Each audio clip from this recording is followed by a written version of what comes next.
Hai, selamat datang di video kali ini. Setelah minggu kemarin kita ngebahas satu jurusan yang prospek kerjanya itu sangat keren banget. Misalkan jadi artis, jadi public relation terkenal, dan juga jadi tokoh publik lainnya.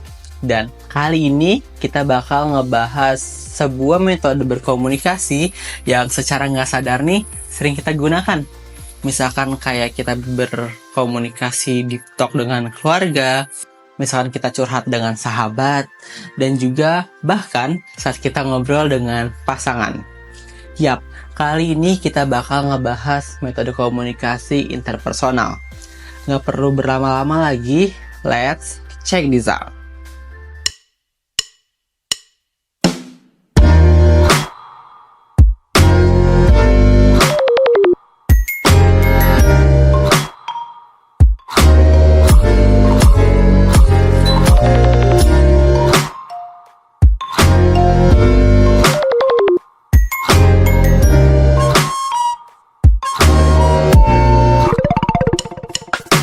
Oke, sebelum aku ceritain pengalaman komunikasi interpersonal aku yang berhasil dengan sahabat aku, di sini aku mau ngasih tahu dulu nih pengertian dari komunikasi interpersonal.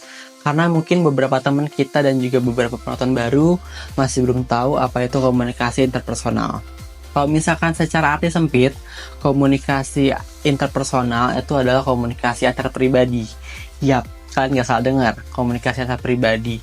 Jadi komunikasi ini biasanya bersifat lebih intim, lebih terbuka tentang pribadinya, dan juga nggak semua orang yang berkomunikasi dapat disebut sebagai komunikasi interpersonal.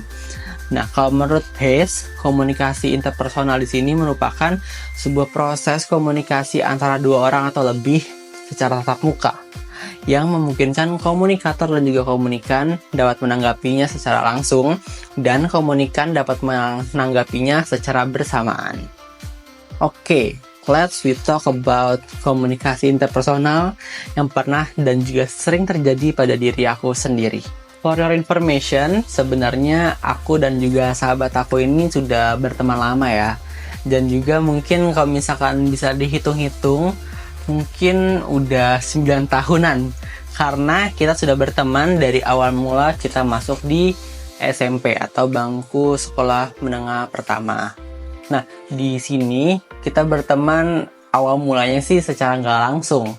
Karena saat hari pertama masuk, ternyata kita punya satu teman yang sama, dan juga ternyata rumah kita berada di wilayah yang sama, dan juga kita searah. Nah, jadi saat kita pulang bersama, kita masuk menggunakan angkutan umum yang bersamaan. Dan juga mulai saat itu pembicaraan atau topik obrolan kita nyambung. Dan kita mulai ngobrol secara bersamaan. Sejujurnya, saat awal berteman, aku nggak pernah berekspektasi lebih dan juga nggak pernah berharap lebih untuk dapat berteman lebih lama. Tapi ternyata sekarang kita dapat berteman selama 9 tahun lamanya. Karena saat awalnya aku juga nggak tahu ya tentang background story-nya dia gimana, dan juga lingkungan pertemanannya itu gimana. Karena ini pertama kalinya kita berteman di SMP.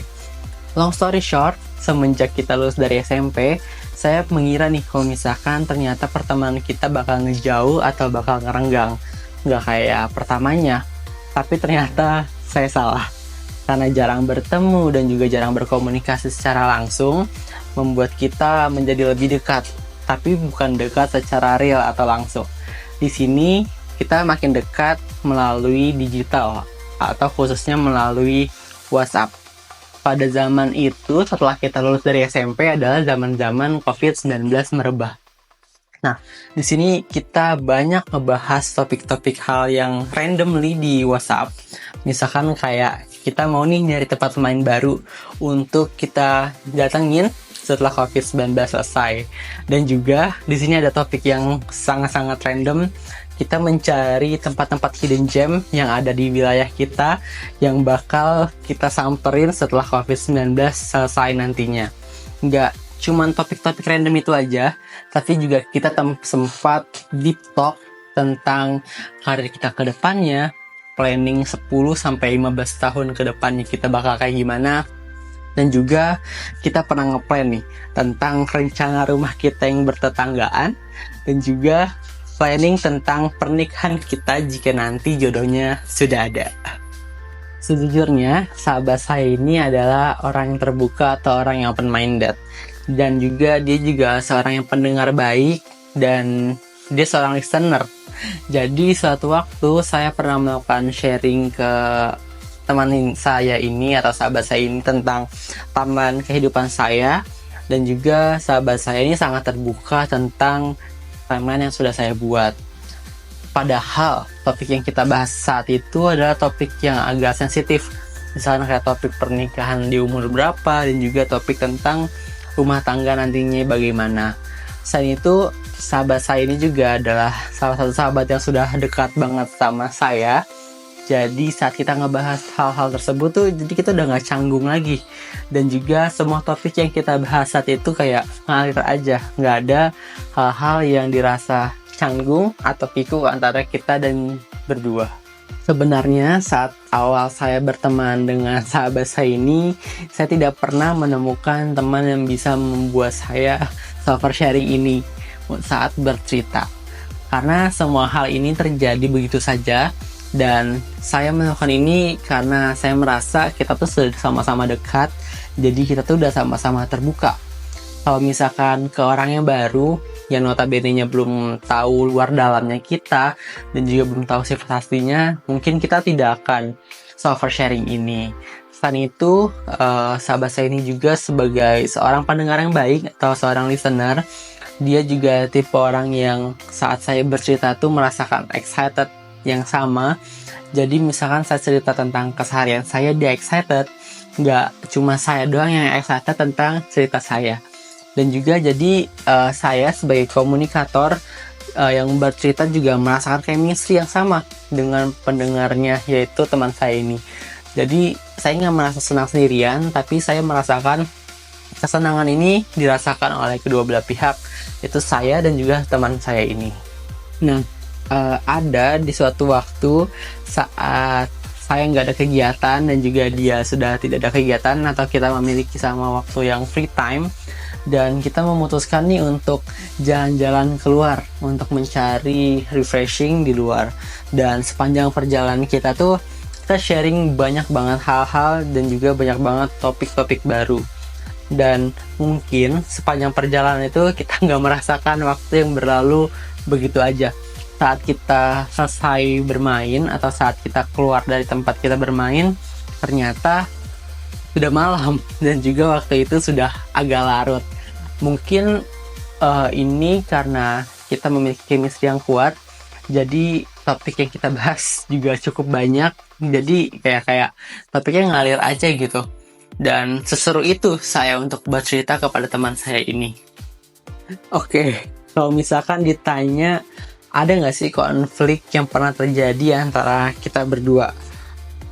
Ya pasti pernah sih. Karena ya kita sebagai manusia nggak mungkin nggak ada konflik ya. Apalagi pertemanan ini kita juga sudah lama. Pernah beberapa kali kita mengalami konflik yang nggak cukup besar, yang membuat kita sama-sama melakukan silent treatment antara saya dan juga teman saya ini. Tapi karena kita juga sudah berteman yang cukup lama, jadi banyak hal yang membuat kita kembali baik-baik aja. Kayak misalkan kita ada nih tawaran main bareng dari teman kita yang lain.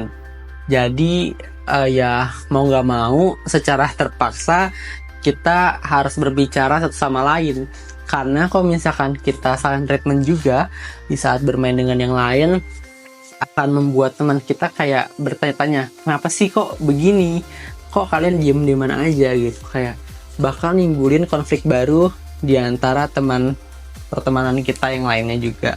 Dan ini yang membuat kita tuh kembali baik-baik aja secara terpaksa. Tapi mungkin menurut saya hal ini adalah hal-hal yang dewasa yang membuat kita menjadi kembali rukun dan juga berbicara atau berkomunikasi kembali.